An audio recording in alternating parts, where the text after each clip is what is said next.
بعيد منه شويه انت. تعال ودينا.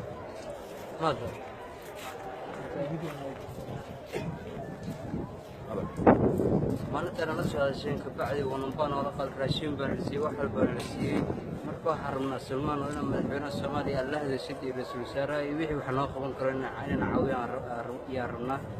marka xiriirta nolol siciliya rabnaa aad baan meesha ugu dhibaataysanaa hadda wax waan la siiyay alxamdulillah oo wanbaan oo la qal wax baan oo la qalay marka dadaalka nolol sii ugu jiro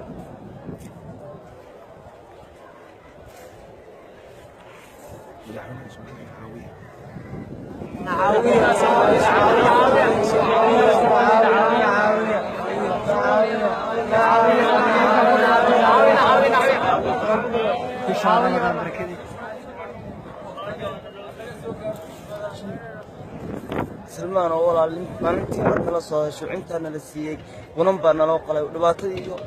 caqabadii hore wana laga daayay walaal waxaan ka codsanaa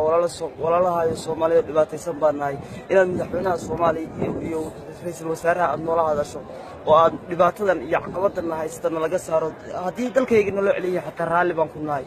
markuu iyo xorriyad markuu yahay la siiyo xorriyad la'aan baan nahay sidii hal mar xorriyad aan helo waxaan u ooyeenaa waa xorriyad ولا النعاوية ولا النعاوية ماشي waxaan ku sugnay ilaa sanadii baraan ku sugnay waan ku rafaadnay maalin dila waa jirkeyga arkaysi jirkeyga sidii dibdilay cudur ay ugu baahan ma arkaysi jirkeyga ugu go'ay jirkeyga bidilkeyga uu isbedelay walaal ilaahay nagar gaabisha sultan ugu badbaadiye waxaan ka codsanaynaa beesha caalamka madaxweynaha Soomaaliya madaxweyne ku xigeenka dhamaan walaalna caawisan in dhalinyaro aan ahay oo u dhashay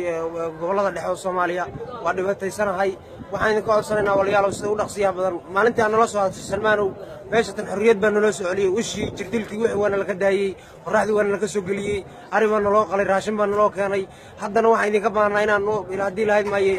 nooga soo badisaan oo meel naga saadhaanin oo meel daryeel na gelisaan walaalayaal waana salaamantiin dhammaan intiina hay'adda iyo madaxweynaha iyo ra'iisul wasaaraha kulligiin insha Allah khayr baan idin rajaynaa annagana sidoo ugu dhaqsiya badan noo soo dadaal waa dhibanaayaan waxaan u sanay qaarka xanuun kala duwan baan qabnaa nacaawiya sida u degdegsiyaha badan ilaahay baa caawin leena nacaawiya idinkuna nacaawiya